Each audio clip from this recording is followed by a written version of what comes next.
It's so funny because I just sat down and I already have no idea what I'm going to say next. And I feel like that's actually the perfect vibe for this video. Today, I want to talk about the process behind writing this book. This is my latest book. It's an adult fantasy. It's called Truth Teller. It was a very chaotic process from start to finish.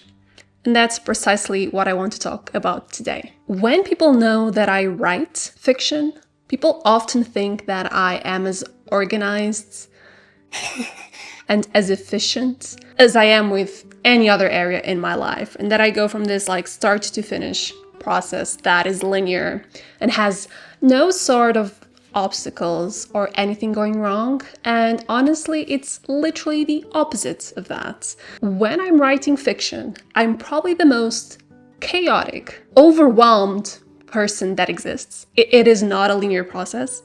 I rewrite things so often, and this particular book was so difficult to get right. And it's still not finished. I'm still working on edits, but I feel like at this stage, the plot is pretty much set in stone. The character arcs are pretty much done as well. So just to give you a bit of backstory, I started writing Truth Teller last year, just like drafting. I didn't know really well what I wanted to do with it. And I decided that when I started writing it, I decided that this was the book where I was going to be organized. I was going to outline the book from start to finish.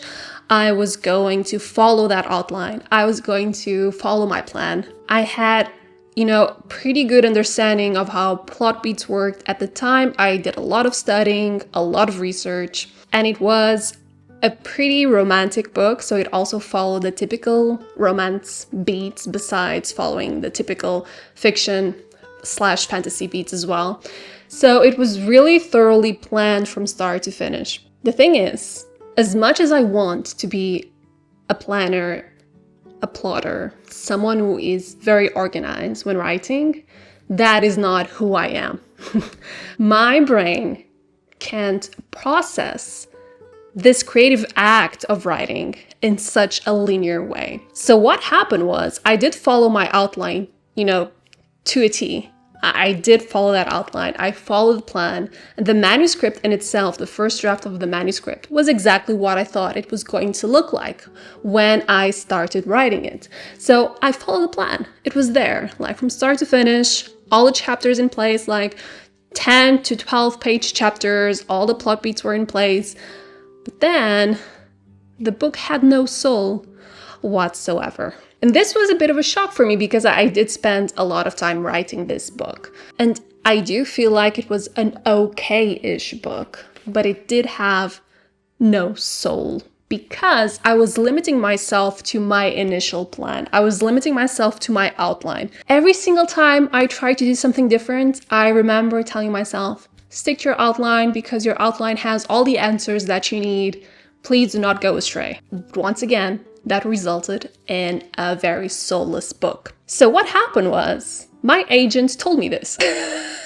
Not in these words specifically. She told me this in plenty other words for 1 hour and a half, basically explaining to me that, okay, this is all fine and dandy, however, all of the bits and pieces of this book aren't really working together because you're trying to do something that it feels like you don't really want to do. After we had this conversation, I basically immediately realized that she was right.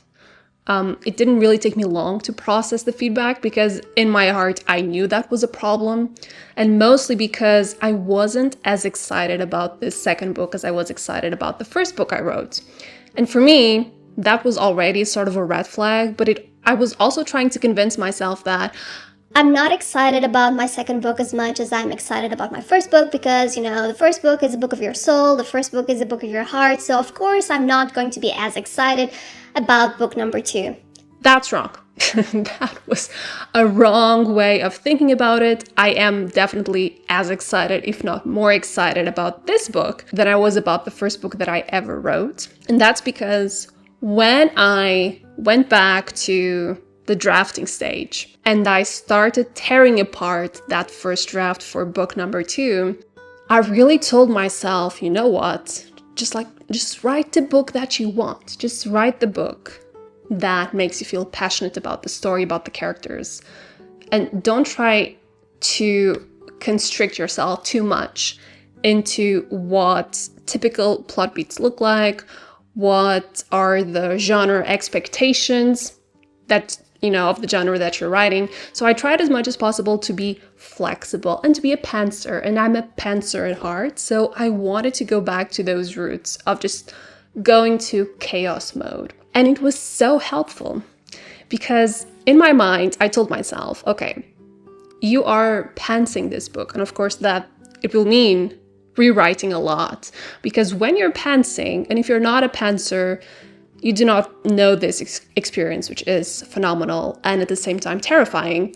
You are writing your book, and then suddenly your characters will start doing things you didn't plan them to do. They literally kind of take control of the manuscript, they take control of the story, and sometimes you are writing a scene or you are writing a chapter, and you inevitably feel that you are going to do something you are not supposed to do. And this happened in this second draft as well. And it happened a lot in my first book. And though that experience is terrifying, because it might mean going back to chapter 1 and rewriting the whole thing to accommodate whatever happened in, midpoint, act 3, whatever. If you are a pantser, it does give your writing this sort of magic. I don't think there's any other way to put it. It gives your writing this sort of magic that I, as a pantser, as a chaotic person, can't really mimic and can't create from scratch if I am outlining. And I know that a lot of people outline and they plan their story like to the scene, to the line, and they are able to create that magic in the planning stage. I am not capable of doing that, unfortunately. I'd love to, because it makes me so anxious to write a story and not knowing what will happen and how it's going to turn out and what it's going to look like. And I also really deeply dislike not knowing how long it will take me to finish the story, because I also don't know how long it will take me to get to a draft that I love and that I feel passionate about. So it is terrifying, and I would love to be able to create that magic on the planning/outlining stage, but unfortunately I cannot. I feel like I needed to write this book to accept that part of myself.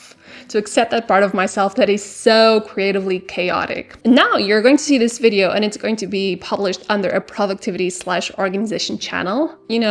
Spoiler alert, I learned about productivity because I am, at my core, a highly unorganized person in the way that my brain works. I am a highly chaotic person when it comes to mental processing of information. And I did have to learn how to turn that into tools and mechanisms to kind of have a life and be able to study and have a job. And that's how the whole productivity thing happens.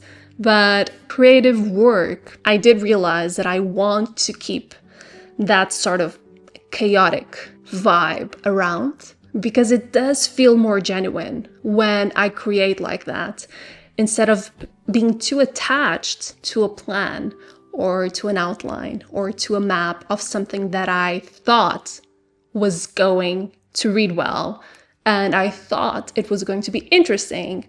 But the thing is, it does not follow the sort of flowing process that I like. And it also feels that I'm trying to stuff plot points and stuff characters and stuff character reactions and dialogue into a box that I wanted them to fit into.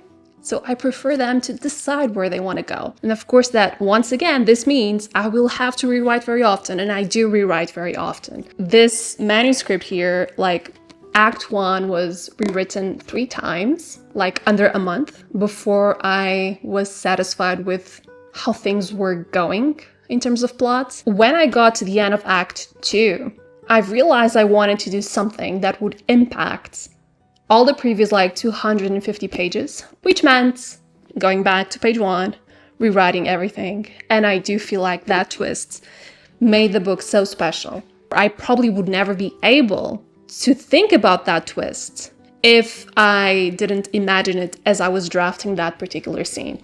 The point of this video is for me to, first of all, talk a little bit about the process of writing this book. And so basically I did finish the book. I did rewrite it according to my sort of free-flowing, being more of a pantser writer instead of being too attached to the plotting mechanisms and the plot beats, etc.